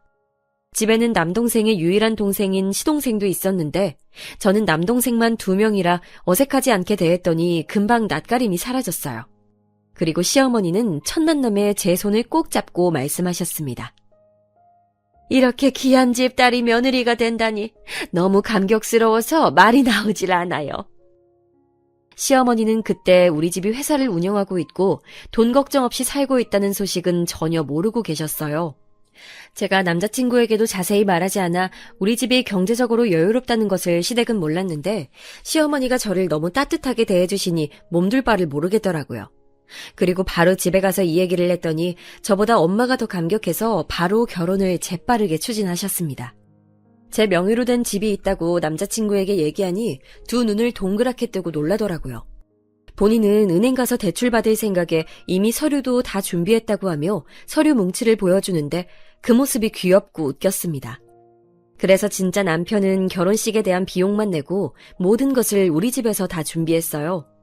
상견례 자리에서도 서로 자식들을 칭찬하고 웃느라 분위기가 매우 좋았는데 평소에 말이 많지 않은 아버지도 환하게 웃을 정도였습니다. 상대적으로 돈이 많은 우리가 모든 비용을 내겠다고 했는데 시어머니는 본인 자식들 결혼에 쓰려고 돈을 모았다고 꼭 돈을 내고 싶어 하셔서 결혼식장 비용만 내게 했어요. 그리고 빠르게 결혼식을 올리고 신혼생활을 시작했는데 이보다 더 행복할 수가 없었습니다. 다정하고 착한 남편과 제가 집에 가면 물 한 방울도 묻히게 하지 않으려고 애쓰는 시어머니 덕분에 저는 시집살이의 시자도 모르고 살았어요. 딱 한 가지 걱정이 있었다면 바로 아기 문제였습니다. 어렸을 때부터 아이 엄마가 되는 것에 대해 관심이 많고 또 반드시 아이를 가지고 싶었던 저는 임신 계획을 결혼 전부터 남편과 많이 말했어요. 그런데 생각보다 아이가 빠르게 찾아오지 않아 얼마나 걱정했는지 모릅니다. 심지어 저보다 1년이나 더 늦게 결혼한 친구가 먼저 아이를 가지는 것을 보고 차마 축하도 하지 못해서 혼자 울기도 많이 울었어요. 평생을 평범하게 살아와서 아이도 당연히 다른 사람들처럼 쉽게 가지겠지 생각했는데 그러지 않았죠. 둘째가 제가 결혼하고 1년 뒤쯤 결혼했는데 심지어 올케가 혼전 임신으로 결혼해서 제 자식보다 조카가 먼저 태어났는데 당연히 축하하면서도 한편으론 씁쓸한 마음이 가득했습니다. 병원에 가서 검사를 해봐도 보통 이런 경우 남편이나 아내 쪽에 문제가 있다던데 우리 부부는 특이하게 딱히 둘의 몸에 이상이 있지도 않았어요. 심지어 의사 선생님이 아직 부부 나이가 젊으니까 바로 시험관에 들어가지 말고 자연임신을 시도하자고 하셨을 정도로 멀쩡했으나 아이는 쉽게 오지 않았습니다. 오죽하면 제 조카인데도 보면 씁쓸하고 조카를 본 날은 매번 집에서 우니까 나중엔 일부러 가지 않기도 했어요. 회사에 가면 엄마가 조카 얘기를 하니까 출근도 더디게 하고 가족들과 연락도 뜸해졌습니다. 남편과 시어머니는 사람마다 다 때가 있다고 오히려 정신을 다른 쪽으로 돌리면 아이가 찾아올 거라고 너무 상심하지 말라고 했는데 머리로는 그렇게 생각해도 자꾸 눈물이 나오고 기분이 우울해지는 것은 쉽게 막을 수가 없었어요. 남편과 일부러 활동적인 일을 하려고 등산도 다니고 캠핑도 다니고 시어머니를 모시고 여행도 많이 다니면서 최대한 아이 생각을 머릿속으로 하지 않으려고 했는데 여행 가서도 자동으로 제 눈이 아이들을 향하는 것을 보고 시어머니가 안쓰럽다고 눈물을 보이기도 하셨죠. 결국 저는 남편과 의학의 도움을 받아 아이를 가지려고 했는데 진짜 운명처럼 딱 결정하고 시술하기 전에 자연적으로 아이가 생겼습니다. 믿기지 않아 남편하고 의사 선생님에게 10번도 넘게 물어봤더니 우리 부부가 워낙 오래 다녀서 사정을 알고 계시던 선생님께서 너무 축하한다고 재차 확인해 주셨어요. 진짜 온몸에 소름이 돋고 기뻐서 눈물을 흘린다는 게 어떤 일인지 알게 되는 순간이었습니다. 매번 상상 속에서만 상상하던 일이 현실로 일어나니 볼을 계속 꼬집고 남편과 저는 서로에게 진짜냐고 물으며 얼떨떨했어요. 오죽하면 그날 운전해서 병원에 갔었는데 둘 다 심장이 너무 뛰어서 대리기사를 불러 집에 갈 정도였습니다. 제가 이 얘기를 주변에 하면 다들 그렇게 놀랄 일이냐는데 이건 아이가 쉽게 생긴 분들은 절대 이해하지 못할 감정이에요. 그리고 시어머니와 친정에 알렸는데 시어머니는 오열하시며 그동안 고생 많았다고 하셨고 우리 엄마와 아버지도 정말 좋아하셨습니다. 그리고 임신은 초기가 가장 중요하니 최대한 몸을 편안하게 하라는 의사 선생님의 말대로 남편과 저는 모든 것을 제 배 안에 있는 아이에게 집중했어요. 막상 임신하니까 그제야 우리 조카도 마음 놓고 예뻐할 수 있었고 올케와도 더 가까워지는 계기가 됐습니다. 혹시라도 유산의 가능성이 있으니 그냥 길거리를 걸을 때도 아주 조심스럽게 걸었고 먹는 것도 철저하게 임산부에게 좋지 않은 음식 목록을 다 뽑아 아예 부엌에 붙여놓을 정도였어요. 그때 엄마 회사에 나가지 않고 있어서 집안일은 다 제가 했었는데 남편은 그러다 제 몸이 무리할 수도 있다고 본인이 모든 집안일을 했습니다. 회사 다니느라 바쁠 텐데 혼자서 요리하고 청소하고 빨래까지 하는 것을 보고 저는 전혀 스트레스를 받지 않고 태교할 수 있었어요. 생각보다 자연유산이 매우 흔하다는 것도 주변에서 말해줘서 알고 있었는데 우리한테는 절대 일어나면 안 되는 일이라고 남편과 얼마나 둘이 좋은 생각을 많이 하려고 애썼는지 모릅니다. 입덧이 조금 있어서 먹는 것에 예민하긴 했는데 이상하게 시어머니 음식을 먹으면 입덧이 없어서 시댁에 많이 가서 지내기도 했었죠. 시어머니는 제가 갈 때마다 잔치상처럼 밥을 차려주셨는데 너무 감사해서 용돈을 드려도 절대 받지 않으셨습니다. 본인의 즐거움을 뺏지 말라고 하시면서 우리 아이에게 투자하라고 용돈을 받지 않으니 남편과 저는 오히려 난감했어요. 시어머니는 검소하시고 사치를 모르는 분이셨는데 그 점은 남편이 똑 닮았습니다. 저도 평소에 사치를 부리거나 허영심이 가득한 편은 아니었는데 이미 있는 것에 감사하며 사는 남편을 만나고 많이 바뀌었어요. 특히 아이를 가지는 과정에서 내려놓는 법에 대해 알게 됐습니다. 친구들은 저에게 그렇게 형편이 좋으면서 하고 다니는 것은 검소하게 하고 다닌다고 놀라워했는데 저는 이미 심적으로 안정된 생활을 하고 있으니 꾸미는 것에 무뎌졌어요. 아무튼 그렇게 입덧을 제외하면 큰 문제가 없이 아주 건강하게 출산까지 할 수 있었어요. 제가 고집해서 자연분만으로 나왔는데 시어머니와 남편은 제 몸이 걱정된다고 제왕절개를 권했지만 아이를 생각하면 자연분만이 좋을 것 같아 일부러 자연분만을 선택했고 후회는 없습니다. 너무나도 다행히 아이는 긴 진통이 아니어서 생각보다 빠르게 출산했어요. 성별은 딸이었고 미숙아도 아니었고 손가락 발가락도 5개가 있었고 의사 선생님이 아주 건강하다고 할 정도로 튼튼한 아기로 태어났습니다. 엄마와 아버지도 보러 오시고 남동생들도 병원에 와서 아이 얼굴을 보고 갔는데 다들 아이가 예쁘다고 칭찬해줬죠. 퇴원하고 저는 집에서 산후조리를 했는데 친정엄마는 회사 운영을 하느라 바쁘니 시어머니가 와서 도와주셨습니다. 친구들은 시어머니가 조리해주는 것이 가능하냐고 물었는데 우리 시어머니는 저한테 불편하게 하는 분도 전혀 아니고 언제든 배려가 몸에 익숙하신 분이라 오히려 제가 원했어요. 역시나 시어머니는 오셔서 온 집안의 집안일까지 하시며 저를 봐주셨는데 그걸 본 친정엄마가 감동해서 시어머니에게 선물을 해줘도 이런 것을 받아도 되냐고 하시는 분이랍니다. 진짜 오로지 제 편의를 봐주시며 아이를 봐주셨는데 심지어 아이도 얼마나 잘 보시던지 저는 시어머니가 전문적으로 그 일을 하는 줄 알았답니다. 이 경험으로 우리 집은 시댁에 도움이 될 수 있으면 좋을 것 같아 시어머니에게 뭐 원하는 게 있냐고 몇 번을 물었는데 그럴 때마다 시어머니는 전혀 없다고 본인이 원해서 도와주신 거라며 매번 거절하셨어요. 그러다 남편과 얘기가 나왔는데 사실 그때 시동생이 대학 졸업을 한 지 몇 년이 지났는데 취직하지 못하고 있었거든요. 제가 갑자기 그 생각이 들면서 괜찮으면 도련님을 우리 엄마 회사에서 일하게 하는 것은 어떤지 말을 꺼냈습니다. 남편은 제가 말을 꺼내자 크게 기뻐하며 그럴 수 있으면 너무 행운이라며 좋아하더라고요. 그 모습을 보고 진작 말할 걸 후회하며 시어머니와 도련님에게 말했더니 당연히 두 분도 좋아했습니다. 우리 집이야 뭐 당연하게 어떤 식으로 시어머니에게 보답할 수 있을까 생각하던 차라 엄마는 그 생각을 못했다고 환영한다며 도련님을 회사 주요 요직에 앉혔어요. 그리고 정신없이 육아하며 바쁘게 지내고 있었는데 원래 아이는 한 번 생기면 쭉 생긴다고 하잖아요. 원래 2명을 낳고 싶어 했지만 첫째가 하도 생기지 않아 어려움이 있어서 혹시라도 생기지 않으면 그냥 1명으로 만족하고 살자고 남편하고 이미 얘기했었는데 바로 아이가 또 찾아오게 됐습니다. 터울은 2살 차이가 났고 제가 둘째 소식을 양가에 알리니 시어머니가 저보다 더 좋아하셨어요. 우리 시어머니는 첫째가 딸이라 자기는 딸을 키워본 적이 없어서 제가 조심스러웠다며 첫째도 어찌나 조심스럽게 대하셨는지 모릅니다. 뭘 먹여도 저에게 먼저 물어보고 아이한테 예쁘고 고운 말만 해주셔서 너무 감사했어요. 첫째 때 입덧이 있었던 것과 달리 둘째는 입덧이 전혀 없었습니다. 그래서 첫째보다 더 편하게 태교할 수 있었는데 그렇게 아이를 기다리다 뜻밖의 소식을 듣게 됐어요. 바로 도련님의 갑작스러운 결혼 발표였습니다. 결혼은 축하할 일이었는데 제가 놀란 것은 그게 아니고 바로 예비동서의 임신 소식이었어요. 무려 혼전 임신으로 결혼하게 됐다고 우리에게 털어놓는 도련님을 보고 너무 놀라서 애가 떨어지는 줄 알았답니다. 임신한 지 얼마 됐는지를 들어보니 우리 아이와 겨우 몇 주 차이였어요. 일단 축하하고 되게 급하게 결혼하게 된 도련님. 아니 이제 서방님이라고 호칭할게요. 서방님 부부를 최대한 도와주고 있었는데 어느 날 서방님이 동서 없이 우리를 불러놓고 말했습니다. 자기가 형수네 집이 운영하는 회사에 다닌다는 소식을 동서는 모른다며 비밀로 해달라고 하더라고요. 뭐 저야 그때는 불편할 수 있다고 생각하며 당연히 그러라고 말하고 넘겼는데 이게 큰 화를 가져올 줄은 전혀 몰랐습니다. 그리고 결혼 준비를 하며 저는 너무 놀랐는데 예비동서의 태도 때문이었어요. 서방님과 동서는 돈이 부족해서 제가 몰래 돈을 줘서 시어머니가 모은 돈과 합쳐 건넬 정도였는데 동서가 바라는 게 너무 많았습니다. 본인은 혼수도 겨우 해오면서 시댁에 바라는 건 어찌나 많은지 시어머니 얘기를 듣고 깜짝 놀랐어요.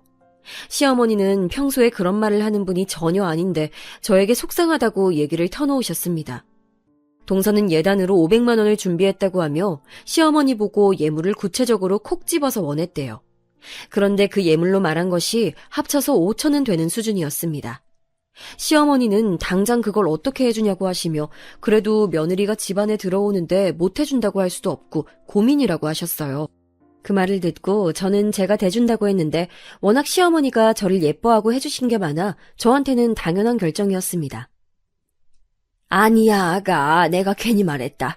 너에게 부담 주려고 한 말은 전혀 아니야. 미안해. 입이 방정이다. 에이, 아니에요. 임신까지 해서 결혼하니까 최대한 잘해줘야죠. 그 대신 어머님, 제가 줬다고 하진 마세요. 시어머니는 5번이나 거절하고 결국 받으셨는데 저에게 연신 미안하다고 하셨어요. 그렇게 서방님 부부는 돈이 어디서 나왔는지도 모른 채 원하던 가방과 시계와 옷을 예물로 받을 수 있었답니다. 그때 제가 임신한 상태라 최대한 남에게 베풀고 싶었는데 그게 다 나중에 우리 자식들에게 돌아올 거라고 믿었기 때문이에요. 제가 출산하기 전에 서방님과 동서는 결혼식을 올렸고 축의금도 섭섭지 않게 많이 줬습니다. 동서는 화려하고 예쁘게 생겼는데 생긴 대로 꾸미는 것에 굉장히 관심이 많았어요. 항상 머리부터 발끝까지 꾸미고 다녔고 볼 때마다 옷이 바뀌었습니다. 임신한 상태로 신혼여행도 다녀왔는데 무려 2주를 다녀왔더라고요. 무슨 일을 하냐고 물었더니 백수라는 말에 저처럼 집에 있으려나 보다 생각했죠. 그리고 결혼식이 끝나고 둘째 출산을 거의 바로 하게 됐는데 여기서 제 시련이 닥치게 됩니다. 첫째가 워낙 건강하게 태어났고 자라면서도 잔병치레도 없이 순한 아이라 걱정하지 않았는데 둘째는 태어나자마자 태어나지 못하고 그대로 입원하게 됐어요. 미숙아는 아니었는데 심장 쪽에 문제가 있다고 경과를 지켜봐야 한다고 하셨습니다. 그 소리를 듣고 정신을 잃은 저는 깨어나고도 그게 현실이라는 것을 알고 얼마나 울었는지 몰라요. 의사 선생님은 신생아 중에 그런 경우가 꽤 있다고 절대 부모 잘못이 아니라고 했는데 모든 게 제 잘못처럼 느껴졌습니다. 온 신경을 둘째에 쏟느라 첫째를 잘 챙겨주지도 못했는데 그런 저와 첫째를 다 챙기는 남편을 보고 고마움을 느낄 새도 없었어요. 시어머니는 둘째도 그렇지만 무엇보다 제가 걱정된다며 제 옆에서 저를 정말 많이 챙겨주셨습니다. 올케가 연락 와서 자기 친구 중에도 그런 경우가 있었는데 나중에 지금 너무 건강하게 문제없이 살고 있다며 저를 안심시켰는데 고마웠지만 귀에 하나도 들어오지 않았어요.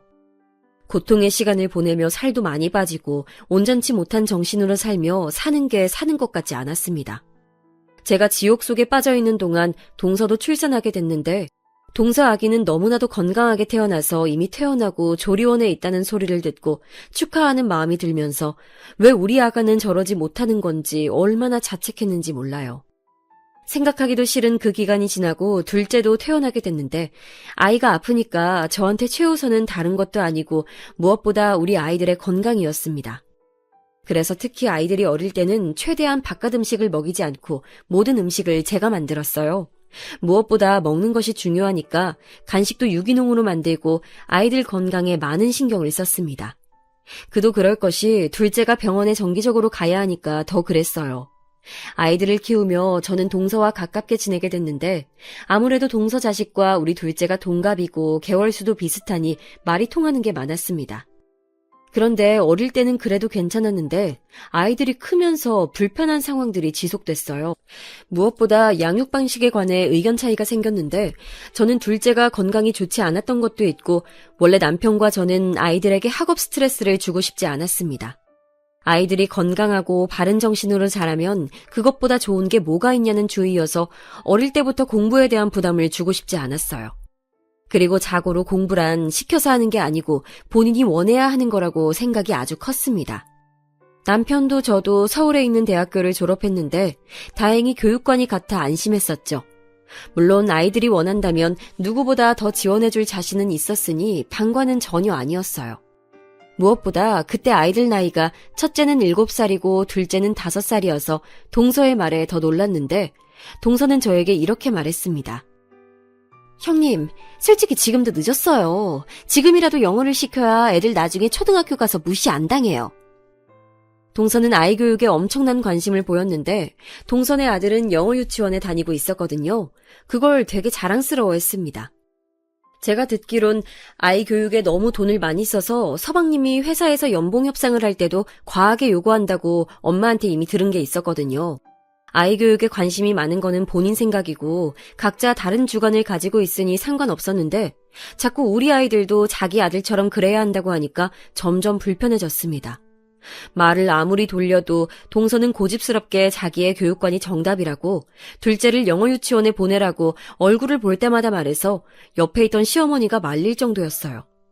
아이들이 건강한 게 최고라고 시어머니는 동서가 그럴 때마다 옆에서 말렸는데 나중에 동서는 제가 하도 아이들 교육에 많은 투자를 하지 않으니 우리 집이 가난해서 그렇다고 생각하더라고요.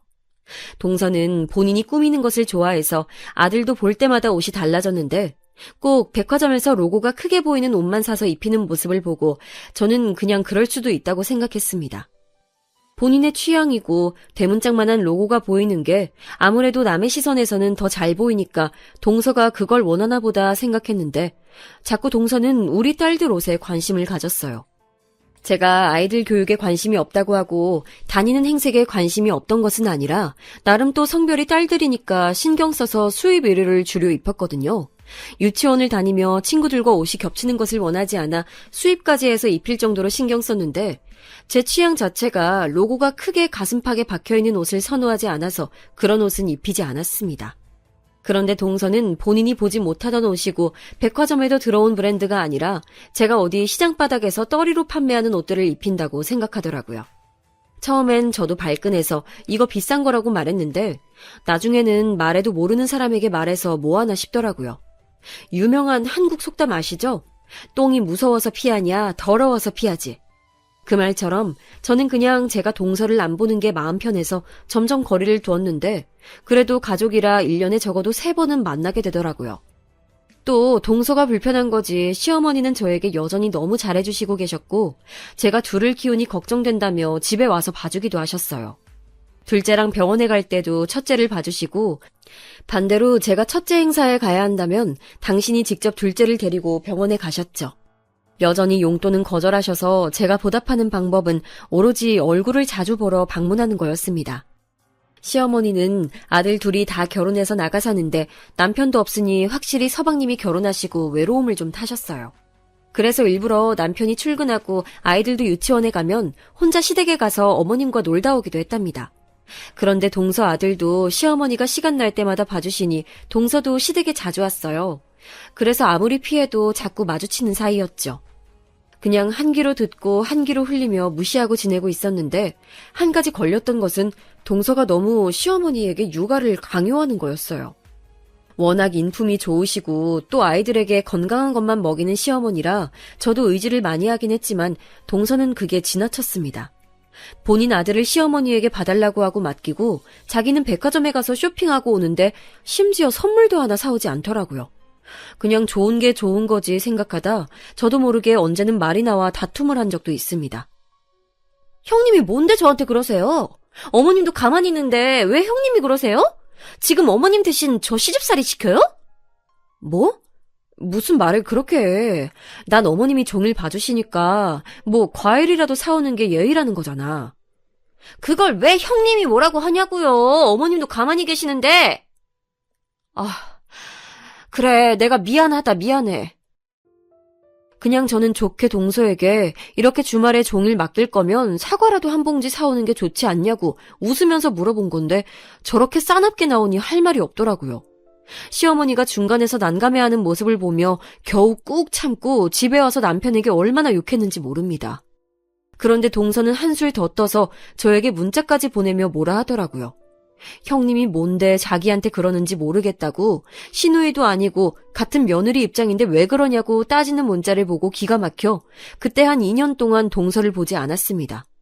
시어머니도 동서가 저에게 소리 지르며 뭐라 하던 모습을 기억하고 동서가 있으면 시어머니 집에 가지 않는 저를 이해해 주셨어요. 그래서 명절 때도 서로 겹치지 않게 서로 남편을 통해서 일정을 조율하고 시어머니 생신도 따로 챙겼습니다. 저는 잘못한 게 없으니 당당했는데 동서도 똑같이 생각하더라고요. 저일 뿐만이 아니고 평소에 우리 아이들 교육이나 발달 과정에 대해서도 워낙 참견을 많이 해서 2년 동안 얼마나 편했는지 모릅니다. 2년이 지나고 화해 아닌 화해를 둘이 하게 됐는데 시어머니가 제게 부탁하며 말씀하시기도 했고 무엇보다 우리 가족에게 아주 기쁜 일이 생겨 좋은 마음으로 제가 먼저 다가가게 됐어요. 기쁜 일이 무엇이냐면 그때 마침 우리 둘째가 큰 수술을 해야 했는데 그게 성공적으로 끝나게 됐다는 소리였습니다. 예전처럼 한 달에 한 번씩 경과를 보지 않아도 되고 이제 1년에 한 번만 오라는 의사의 말을 듣고 너무 기뻐서 그 자리에서 둘째를 안고 엉엉 울어버렸어요. 저도 저지만 무엇보다 우리 둘째가 병원에 다니고 또 친구들과 마음 놓고 놀지도 못하는 모습을 보며 마음이 아파서 몰래 새벽에 울었던 날이 한두 번이 아니라 그때의 기분은 말로 설명하지 못합니다. 하늘을 날 수 있다고 해도 그날의 기분을 이길 수는 없을 것 같아요.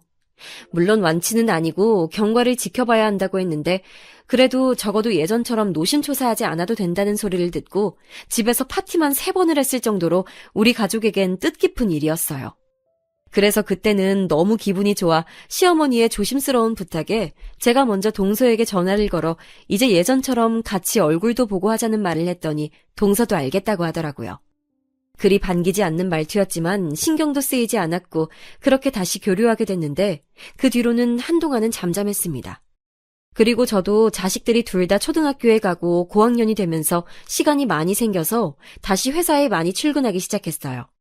그동안 아이들을 키우면서도 재택으로 그리고 종종 나가서 일했었는데 이제 완전히 출근하며 회사 일을 다시 하니까 그동안 엄마로서 살다 사회생활을 하니 즐겁더라고요. 그래서 출근해서는 열심히 일하고 퇴근해서는 엄마의 역할을 하며 아주 즐겁게 지내고 있었답니다. 그러다 사건이 하나 터지게 됐는데 이게 오늘 사연의 하이라이트예요. 이걸 설명하기 전에 우리 둘째에 대해 조금 더 설명하자면 둘째는 큰 수술이 경과도 아주 좋으니 이제 특별한 경우가 아니라면 병원에 검사를 오지 않아도 된다는 행복한 소식을 듣게 됐어요. 그리고 어릴 때 아파서 친구들과 자주 놀지 못했는데 그럴 때마다 아이는 혼자 책을 되게 많이 읽고 언니인 첫째랑 많은 시간을 보냈어요. 그러면서 자연스럽게 습득하는 지식도 많았고 언니와 종일 붙어있으니 선행학습까지 하게 됐는데 저와 남편의 생각보다 둘째는 많이 똑똑했습니다. 학부모 상담에 가면 선생님들이 저에게 아이가 공부를 잘하니 진지하게 영재학원을 보내라고 하셨죠. 남편과 저는 공부를 잘한다는 말에 당연히 기분은 좋았는데 그러면서도 한편으로는 아이가 평범하게 자라길 바라는 마음도 있었습니다. 이게 무슨 소리야 할 수도 있는데 아픈 아이를 둔 부모님들은 제 말이 무슨 뜻인지 아실 거예요. 평범하게 자라는 것도 복이라고 생각하던 차라 무엇보다 아이의 의견이 중요하다고 생각해서 둘째에게 조심스럽게 물어봤더니 자기는 공부가 좋다고 하더라고요. 그 말에 남편과 저는 딸에게 하기 싫으면 언제든지 그만두어도 된다고 하며 수준 높은 학원에 보내며 아이를 키우고 있었는데 남편도 그렇고 저도 그렇고 이런 얘기를 어디 가서 하는 편이 아니에요. 그래서 아이가 공부를 잘해서 영재학원에 다닌다는 소식은 시어머니도 우리 친정엄마도 모르고 있었습니다. 저는 그냥 노파심에 언제라도 그만둘 수 있으니 말하지 않는 게 낫다고 생각해서 그랬던 거였어요. 그러다 사건이 하나 터졌는데 바로 우리 딸이 경시대회에 나가 1등을 하게 됐습니다. 그런데 우리 부부는 전혀 몰랐는데 동서 아들도 그 대회에 참가했었더라고요. 처음 나간 대회에서 우리 딸이 당당히 1등을 하니 너무 기분이 좋았는데 누가 갑자기 제 앞을 가로막아 놀라서 봤더니 바로 동서였어요. 형님, 예빈이 언제부터 이런 대회에 나왔어요?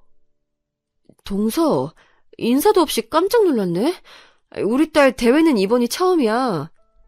예빈이가 그렇게 공부를 잘했나요? 전혀 몰랐어요. 소리 소문도 없이 아무도 몰래 준비했나 보네요? 무슨 말을 그렇게 해? 우리 딸 공부 잘해. 그러니까 상도 탄 거지. 인사도 없이 우리 둘째를 노려보며 말하는 동서를 보고 기분이 나빠 그대로 자리를 피했습니다. 그 뒤로 동서의 견제는 계속됐는데 나가는 대회마다 동서 아들은 한 번도 입상하지 못했어요. 그 모습을 보고 남편은 그렇게 서방님 월급을 쏟아부어도 안 되는 것은 안 되는 거라며 안타까워했죠. 최종적으로 과학고 모집에서 우리 딸만 붙고 동서 아들은 떨어졌는데 그 계기로 동서는 우리 둘째만 보면 얼굴을 보고 악담을 퍼부을 정도로 싫어했습니다. 그리고 노골적으로 무시하는 모습에 기가 막혀 그냥 제가 피하게 됐는데 그러다 사건이 최종적으로 터지게 됐어요. 둘째의 생일과 과학고 입학 축하 기념으로 시댁에서 같이 식사하게 됐는데 하필 그때가 음력으로 생일을 세는 시어머니의 생신과도 기간이 겹쳐 서방님과 동서도 오는 날이었습니다. 그래도 시어머니 앞인데 설마 그러겠어 하는 마음에 갔는데 우리가 인사해도 모른 척하고 쌩하게 지나가는 동서 모습을 보고 남편과 저는 서로 눈빛을 교환했죠. 잘난 우리가 참자 하고 무시하고 최대한 좋게 식사하고 자리가 끝나 집에 가기 직전이었습니다. 갑자기 내내 우리를 무시하던 동서가 갑자기 살갑게 주차장에서 말을 걸기 시작했어요. 우리 둘째 과학고 입학을 축하한다고 선물을 준비했다길래 갑자기 뭘 잘못 먹었나 생각하며 다가갔는데 거기엔 생전 처음 보는 차가 있었습니다. 무려 벤츠를 산 건지 동서는 거들먹거리며 차 트렁크에서 뭘 꺼내더라고요. 뭐 얼마나 대단한 걸 꺼내나 구경했는데 뭘 선물로 줬는지 아세요? 지우개였어요. 지우개를 하나 주며 우리 딸에게 건넨 것도 아니고 거의 던지다시피 주며 동서는 저에게 말했습니다. 형님은 거지여서 벤츠 못 타보셨죠? 그렇게 거지여도 애가 과학고에 가네요? 그 말만으로도 그동안 꾹꾹 눌렀던 게 올라오고 있었는데 그 뒷말에 저는 참을 수 없는 분노를 느끼게 됐어요. 애가 아파도 과학고에 가는 걸 보면 우리 아들도 어디 아파야 하나 봐요. 그 길로 저는 시댁에 들어가서 눈에 보이는 망치를 하나 들고 나와서 동서의 벤츠를 마구 때려 부수기 시작했습니다.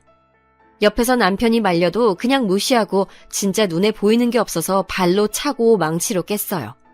동서가 뭐 하는 거냐고 소리를 질러도 들리지도 않았습니다. 너무 괘씸하더라고요. 보아하니 서방님이 왜 또 연봉을 올려달라고 난리쳤는지 눈에 보여서 동서에게 말했습니다. 계좌 불러! 차값 바로 줄게! 동서는 당장 내놓으라며 계좌를 알려줬고 저는 당당하게 1억 5천만 원을 보냈습니다. 계좌를 확인하고 두 눈이 동그래진 동서를 보고 울분에 찬 저는 한마디를 보탰어요. 당신 남편 다니는 그 회사 꽂아준 게 나야! 그 회사 회장이 우리 엄마야! 제 말에 동서는 믿을 수 없다는 표정을 했고 옆에 있던 서방님에게 저는 당당히 말했어요. 은혜를 이런 식으로 갚냐고 소리 지르니 서방님은 아무 말도 하지 못했습니다. 제가 차를 부수는 소리를 듣고 놀라 나오신 시어머니에게 도저히 저런 수준 떨어지는 사람과는 더 만나고 싶지 않다고 말했고 시어머니는 제 의견을 존중하셨어요.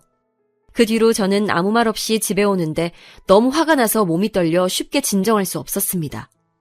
단순히 이번 벤츠 사건 때문에 갑자기 그런 게 아니고 그동안 동서가 우리 집 형편을 자기 맘대로 생각하며 무시했던 게 한두 번이 아니라서 그렇게 행동했던 거였어요. 남편은 저에게 잘했다고 하며 이제 앞으로 동서네 부부를 보지 말자고 하더라고요. 그렇게 월급을 다 쏟는 걸로 모자라서 대출까지 받아 교육해도 과학고에 못 가는 조카를 보니 저렇게 못되게 사니까 그렇다는 결론이 나왔습니다. 그 뒤로 저는 회사에 출근해서도 서방님의 인사를 받아주지 않았어요. 저보고 유치하다고 하실 수도 있는데 그만큼 쌓인 게 많았기 때문에 참을 수가 없었습니다. 서방님은 퇴근하고 저를 찾아와서 미안하다 하고 우리 집에 와서 자기도 너무 힘들다는 말을 꺼내며 심지어 눈물까지 보였는데 안쓰러운 마음은 들지 않았어요. 동서도 저에게 몰랐다고 죄송하다고 문자를 10개도 넘게 보냈는데 나중에는 보기도 싫어서 차단까지 하게 됐습니다. 그리고 시댁 행사에서도 동서를 봐도 동서가 저에게 했던 것처럼 똑같이 사람 취급하지 않고 무시했어요. 마음 같아선 서방님도 해고하고 싶었는데 남편은 죄가 없으니 남편 동생이라는 이유로 그렇게 하진 않았답니다. 다만 본인이 찔렸는지 더 열심히 일하고 더 연봉을 무리하게 올려달라는 말을 꺼내진 않았어요. 그리고 마지막으로 동서에게 당신 결혼할 때 받은 예물, 시댁에 올 때마다 자랑하던 그 가방과 시계도 내 돈이라고 하니 아연실색하며 아무 말도 하지 못하더라고요. 시어머니도 저에게 그동안 고생 많았다고, 자기도 동서가 달갑지 않다고 하시며 거리를 두기 시작하셨습니다. 서방님이 남편에게 사정해서 얻어낸 동서가 다니던 골프장 회원권도 끊어버렸어요. 알게 모르게 제 쪽에서 나가는 돈이 많았다는 사실을 보고 저도 놀랐답니다. 지금은 그래서 너무 행복하게 우리 딸들과 남편과 시어머니를 챙기며 행복하게 살고 있어요. 벤츠를 부실 때 속이 다 시원하고 얼마나 통쾌했는지 모릅니다. 제 사연은 여기까지인데 어떻게 들으셨는지 모르겠어요. 친구들에게 말하니 다들 너무 재밌다고 하던데 저도 한 번도 후회한 적은 없네요. 앞으로도 쭉 발 뻗고 잘 수 있을 것 같습니다. 들어주셔서 진심으로 감사합니다. 가족들과 행복한 나날 보내시길 바랄게요.